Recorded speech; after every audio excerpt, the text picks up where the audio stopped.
Charlie Connors died in 1992, but he left behind more than just a TV show. He was known as Rifleman. He had a life as exciting as any Western, with scandalous affairs that almost ended his career and a secret role in Cold War negotiations. Now, after 30 years, the truth comes out: how a Brooklyn baseball player became a Soviet hero, why all three of his marriages ended in scandal, and the dark secret he kept until the end of his life. Kevin Joseph Aloysius Connors was born on April 10, 1921, in Brooklyn, New York. He went by the stage name Chuck Connors. As a child, Allan and Marcella Connors were brought to the United States from Ireland.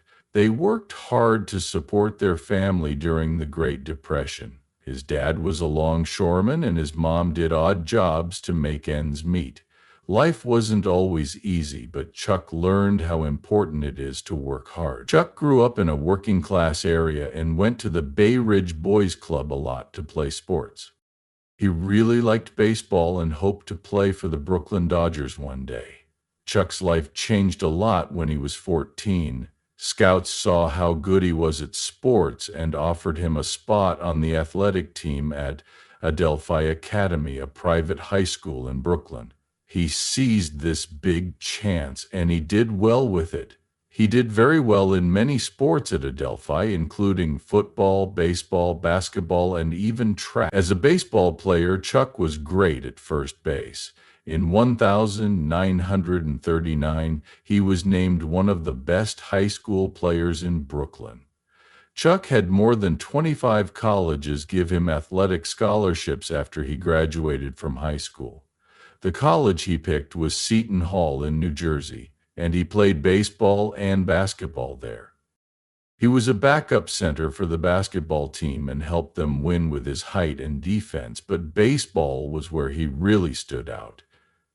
Pro baseball scouts were interested in Chuck after he hit 2 home runs and drove in 6 runs in a famous game in 1942 deaths. During this time, Chuck got the name that people know him by. He was good at first base and would yell, "Chuck it to me," so people would call him that. World War II cut Chuck off from college. In 1942, he joined the Army and trained at Fort Knox. He was picked to be a tank warfare instructor because he was tall and good at sports. After that, he taught soldiers at West Point and even famous football players who went on to win national titles. Chuck kept up with sports even though he was in the service. He played baseball like a professional in Brooklyn in his spare time, and even hoops like a professional in the American Hoops League. Chuck was honorably released from the Army in 1946. After 3 years of service, he joined the Boston Celtics during their very first season in 1946 after getting out of the Army. He played forward and center and was 6 feet 5 inches tall. Connors played in 49 games that year and scored an average of 4 goals per game, 5 points each time. On December 13, 1946, he had his best game. He scored 15 points and helped the team beat the Providence Steamrollers in a close game. He played basketball for a while, but not for long. After only a few months with the Celtics, Connors quit in February 1947 to follow another dream, playing baseball. His big break came on May 1, 1949, when he joined the Brooklyn Dodgers. Things didn't go well at first, though. Connors hit into a double play in his only game with the Dodgers, which meant they lost. He did not give up. Instead, he worked hard in the lower leagues where he played for teams like the Montreal Royals. He got back to the big leagues in 1951 with the Chicago Cubs, and he had some big games during that 66-game season. He hit his first home run against the New York Giants on July 18, 1951. After a month, on August 26, he hit another one, this time against the Giants. He had 48 hits and a batting average of, by the end of the season, 239, which is pretty good for someone who played two sports. In a very strange way, Chuck Connors' journey to Hollywood started. As a baseball player, he played for the minor league Los Angeles Angels in 1952. During a game against the Sacramento Solons on a sunny afternoon, something strange took place. Chuck hit a huge home run. Any home run would have done, but this one went over the fence and caught the eye of Billy Gordon, a casting director from MGM who was in the crowd. Billy couldn't look away from Chuck's big, strong body and rough face. He went straight into the changing room after the game and gave Chuck his card. But Chuck didn't take it seriously when he told him, "You should think about acting." He was interested in sports and didn't think of himself as an actor. Then, after only 2 weeks, Chuck hurt himself while playing. He had time to think because it wasn't serious. He was interested, so he went to MGM to find out what all the fuss was about. He was shocked when they gave him a screen test right away. They liked what they saw after he tried it. After only 3 days, Chuck signed his first Hollywood deal. His life would never be the same after that quick choice. It was in the romantic comedy Pat and Mike, which starred Spencer Tracy and Katharine Hepburn, that he got his first part. Because Chuck was just starting to act, even though his part was small, he played a police captain, it was still a big deal. On the first day of shooting, Chuck was both excited and scared. He got there early and got ready for hours. Though his part didn't happen until late that night, he did a great job with it in just 2 takes. Spencer Tracy even took him aside later and told him, "You've got something. Keep going." Those words meant a lot to Chuck and gave him the strength to keep going. After that, Chuck jumped right into performing. He played every part he could find, no matter how big or small. He was in more than 20 movies between 1952 and 1958, as Bern Sanderson in Disney's Old Yeller, 1957, one of his early parts that people will remember the most. A lot of people loved the movie, which made Chuck even more well-known. He was also in movies with John Wayne, like Trouble Along the Way, and with Gregory Peck and Charlton Heston in The Big Country. He became a better actor and became better known with each part. Apart from his work in movies, Connors also appeared on TV a lot. He was in 18 different shows. Back then, it wasn't usual for actors to work in both movies and TV shows at the same time, but Connors' hard work and ability to adapt to different styles helped him do well in both. He worked hard for 6 years, played many different roles, and was on screen for over 1,400 minutes. This helped him get ready for the next part of his job. As Lucas McCain in The Rifleman, Chuck Connors became well known, but it didn't happen right away. He played a dad in Disney's Old Yeller in 1957. The people who make The Rifleman saw him act and thought he would be great for their show. At first, Connors turned it down because the pay wasn't as good as what he was getting paid for other playing jobs, but the show's makers really wanted him, so they gave him more money and even a 5% stake in the business. That made him decide to play the part. As soon as Connors was cast, he began training to get ready. He got better at riding horses and learned how to spin and shoot a gun in a way that looked cool on camera. The moves were taught to him by Rod Redwing, who is very good with guns. But Connors didn't stop practicing until he got it right. His hands hurt and burned from all the work he did. When it first aired on September 3rd, 1958, the show was a big hit right away. The first show was seen by more than 14 million people. Lucas McCain, played by Connors, was tough but also kind, especially to his son Mark, played by Johnny Crawford. One of the best things about the show was seeing the father and son close. Some people thought Connors did a great job of showing both feeling and strength. A big deal was also the gun in the show. It wasn't just any gun. It was a Winchester 1892 that had been changed in some way to make it stand out. The handle was made really big so that Connors could spin it in a cool way. It became his signature move and was shown at the beginning of every show. The gun could also shoot very quickly thanks to a unique screw in the trigger, which made for exciting scenes. The rifle was so famous that Winchester later made a real-life version for fans.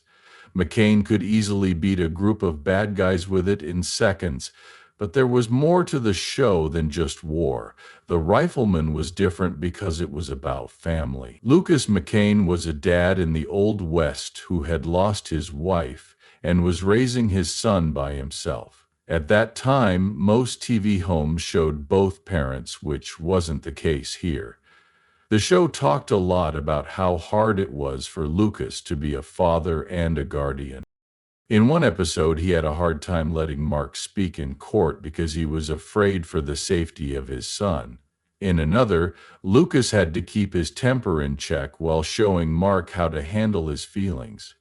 A lot of people, especially single dads, could relate to Lucas and Mark's friendship because it seemed real. A lot of people wrote letters to Connors to thank him for letting them know they weren't the only ones going through hard times. The show's star, Chuck Connors, also played a big part behind the scenes. One man who had lost his wife wrote, "Your show has given me the courage to keep going." He started talking with the writers during the second season. He came up with story ideas, and some of them were turned into shows that fans loved. One of them, The Photographer, was based on a time when Connors had to deal with a fan who was too excited during his baseball career. Connors also made sure that Lucas McCain's lines fit with who he was. He wanted McCain to sound like a real cowboy from that time, so he changed many lines to use slang from that era. Connors also worked hard to make McCain a figure that readers could relate to. He didn't want McCain to look like a perfect hero. That is why he pushed for stories that showed McCain's flaws and moral problems. McCain kills a good man by mistake in one episode. Connors pushed for this story because he thought it was important to show how dangerous it is to carry a gun. Connors also brought in guest stars like Duke Snider, who used to play baseball with him, and helped up-and-coming players get their start like Dennis Hopper, who was in the pilot episode. By the end of the show's run, Connors had such a big impact that some shows gave him credit as a story consultant. He even helped write the two-part series finale and made sure it wrapped up any open ends and brought back old characters. Given how much competition there was, The Rifleman's first season became the fourth most popular show on TV, which is a big accomplishment. There were 14 episodes when it first aired on September 3rd, 1950, 8.6 million homes, and it has a Nielsen rating of 33.1. A lot of people watched because of the father-son bond, and others watched because of the exciting action scene. By February 1959, 78% of viewers said they watched the show to bond with their families, and 92% of male viewers aged 18 to 49 said they liked the story. Because of how popular the show was, toys like toy guns, lunchboxes, and comic books were made, and within 3 months of its premiere, they sold 2 million copies. It was also nominated for 3 Emmys in its first season, and it stayed famous for 5 years, ranking 27th in its last season. Fans still watch reruns of The Rifleman after all these years. A 2018 MeTV poll showed that fans aged 55 and up still liked it a lot. After the end of The Rifleman in 1963, Chuck Connors had a big problem to solve. People knew him as Lucas McCain, which made him popular but also stuck him in the role of a Western hero. There were 168 episodes in 5 seasons, and fans couldn't tell the difference between Connors and the character. This kind of stereotyping became a trouble. Connors turned down many offers to do more westerns because he wanted to show that he could play other parts. In fact, he turned down 8 Western TV shows in the 2 years following The Rifleman. He thought this would lead to more opportunities, but it made his work go more slowly for a while. He tried something very different in the 1964 movie Move Over Darling, to get away from his image as a cowboy. Along with Doris Day and James Garner, he played a stiff, serious banker. It was very different from his rough frontier parts, but the movie didn't do him much good. People in charge of casting still thought of him as Lucas McCain, and even when he tried out for parts that weren't Western, they often said he looked too Western. I was so angry with Connors by 1965 that I thought about stopping acting and going back to professional sports. Even with all of these problems, Connors found new chances in 2 TV shows that let him show different parts of his acting skills. Connors played defense lawyer John Egan in the 1963-1964 show Arrest and Trial. The show was ahead of its time because it split each 90-minute episode into 2 parts: the detective's investigation and Connors's role as the lawyer in court. By dressing in a suit instead of cowboy gear, Connors proved that he could play a well-dressed, smart figure. His work was praised by critics, but the show ended after only 1 season. When Connors wrote Branded in 1965, it was another Western, but this time the story was different. He played Jason McCord, a horse officer who was wrongly accused of being a coward and was kicked out of the army. The show was mostly about McCord's quest to clear his name and get his reputation back. It had 2 seasons with 48 episodes, and Connors got to play a figure with more depth and emotion than the simple heroes he had played before. When Connors played Tom Moore in the groundbreaking movie Roots in 1977, it was the most powerful role he had ever played. From slavery to the present day, the show followed the life of an African-American family. Connors played a mean farm owner, which was very different from his real life. His scary acting showed how horrible slavery really was without becoming too much of a caricature. A huge number of people watched the last episode of the show, which was a huge hit. Connors was nominated for an Emmy for his part, which is a rare honor that showed how well he could play difficult or controversial roles. Connors did minor roles in B-movies and TV shows near the end of his career. One of his most famous parts was in the scary movie Tourist Trap, 1979. He played Mr. Sloan, the creepy owner of a museum full of scary dolls. The movie didn't do well at first, but it became a cult favorite over time. In the low-budget sci-fi movie The Daytime Ended, 1980, Connors fought aliens, which was one of his more unusual parts. He was in well-known TV shows like Murder, She Wrote, Fantasy Island, and The Love Boat. He showed a darker side of his playing when he played the bad guy, Jano Scorn, on the horror action show Werewolf, 1987-1988. Just like the roles he played on TV and movies, Chuck Connors' personal life was full of love, heartbreak, and drama. He married Elizabeth Jane Riddell, also known as Betty, for the first time. She was a model from Montreal, Canada. When Chuck played baseball for the Montreal Royals in 1948, they met at one of his games. Betty's family was very rich, and they fell in love very quickly. On October 1, 1948, they got married. Chuck was only 27 years old at the time, and he was still searching for work. They had 4 sons: Kevin, Michael, Jeffrey, and Stephen.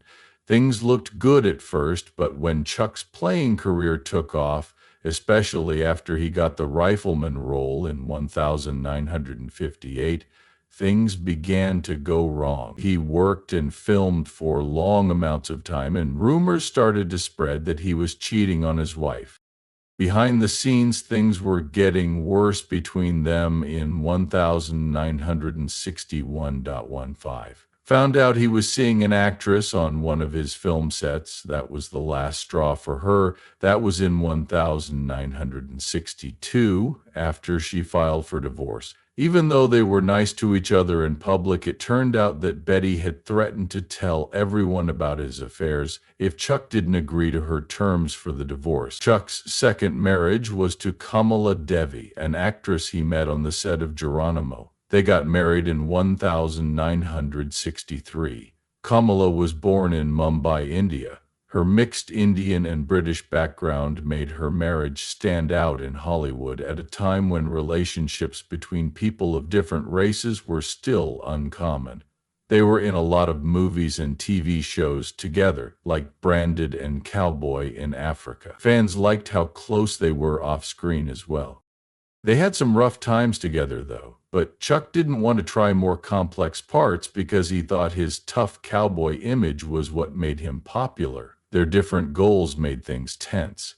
There were also problems in the marriage because Chuck was known for cheating on his wife. Even though they were very in love at first, things started to go wrong, and after 9 years of marriage, they split up in 1972. They made one last movie together called The Proud and the Damned. It made me think of how sad their relationship was. At that point, Chuck's third marriage had been his shortest and maybe the most controversial. In 1973, she had a small part in the movie Soylent Green, which is where he met Faith Quabius. Faith was 33 years younger than Chuck, which is a big difference. On September 7, 1977, they got married in Mexico in a small wedding. Chuck, who was 56 at the time, made a joke that they were getting married because they loved playing husband and wife on stage so much. But they were married for only 3 years. In 1980, they got a divorce. Later, Faith said that Chuck was rude to her during their marriage and said that he did it because he was drunk. Even though Chuck denied the reports, they did damage to his reputation. Connors was the subject of stories about affairs and bad relationships throughout his life. During his first marriage, rumors of cheating started to spread and never stopped. One woman said she had an affair with Connors for a long time in the 1960s and that he fathered her child, but this was never proven. It became well known on set that Connors liked to flirt. He could charm the birds from the trees, as actress Joan Crawford once put it, but he couldn't stay faithful. Some actresses wouldn't work with him because of his image, which hurt his chances of getting jobs. A famous event that happened in 1975 involved Connors being caught in a sexual act at a party with a young actor. The scandal was kept quiet, but he was said to have lost a big movie role because of it. His ex-wife's children said that his way of life made things hard for their family. After the fact, Jeffrey Connors said that his dad was always looking for thrills, which made everyone around him unhappy. Even though there were problems, Connors rarely talked about the stories. When he was almost dead, he thought, "I've lived my life on my own terms. Some people might not like it, but I don't feel bad about it." Chuck Connors stood out in Hollywood because of how strongly he felt about politics. In 1967, most Hollywood stars were against the Vietnam War, but Chuck marched in New York City in support of the war. A lot of people liked him, but some didn't. Chuck did a lot to back up what he believed in, not just talk about it. He worked with Republican candidates, especially Barry Goldwater in the 1964 race for president. Chuck didn't care that this hurt his job. He once said, "I'd rather lose my job than give up what I believe in." He was even asked to run for Congress in 1972, but he chose to stay an actor instead. Hollywood got into a lot of fights over the Vietnam War, but Chuck didn't change his mind. He didn't agree with the protesters and backed the war. In 1967, he marched with other people to support U.S. troops. "They fight communism, so we don't have to fight it here," he said. Many people in Hollywood didn't like this, and he even got into fights with co-stars over it. He got very angry with Charlton Heston about the war while they were making Soylent Green. Not only did Chuck talk about supporting the war, but between 1968 and 1972, he also went to Vietnam many times. Chuck was upset about how badly the soldiers were treated after the war. He said that they should have had parades instead of protests and that the country had let them down.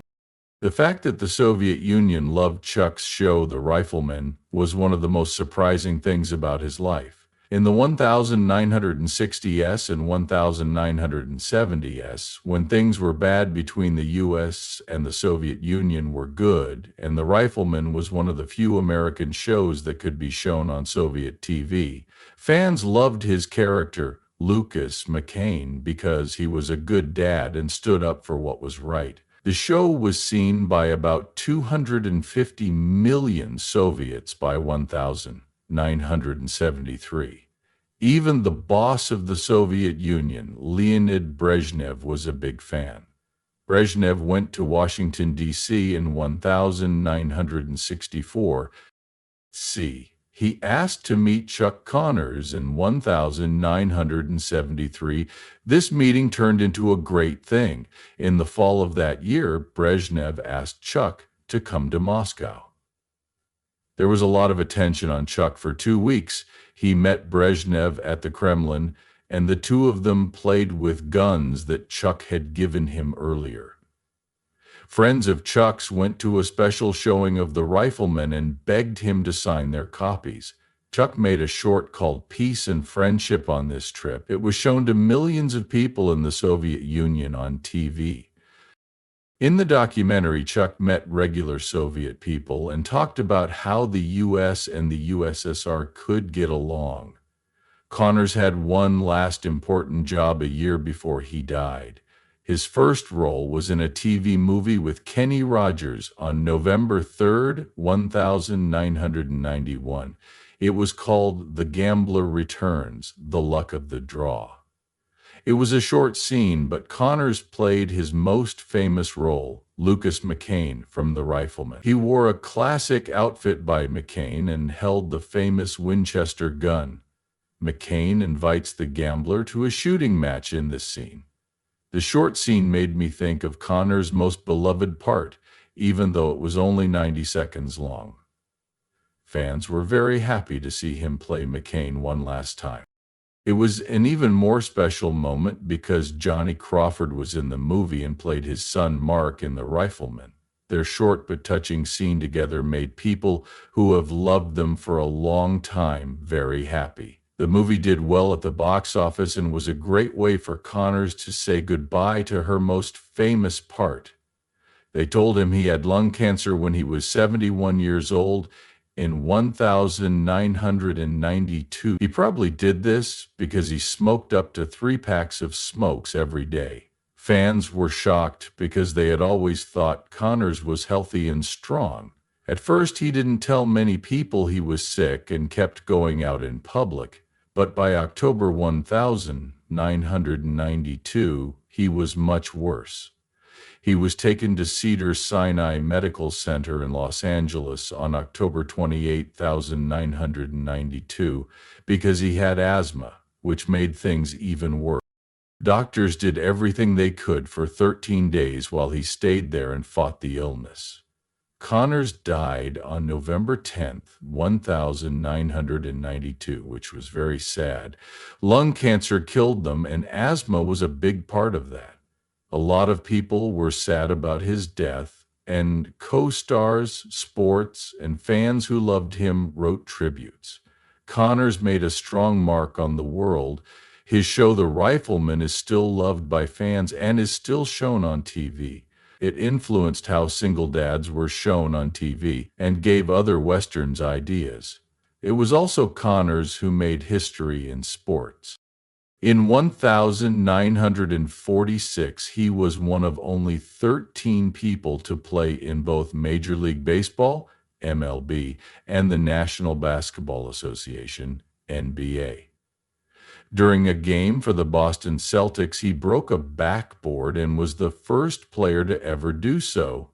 During warm-ups before the Celtics' first home game, this took place. Even though Connors' time in baseball was short, he left a mark in other ways. In 1966, he helped the Los Angeles Dodgers and two pitchers, Sandy Koufax and Don Drysdale, work out a trade. This was a big event that made baseball players stronger.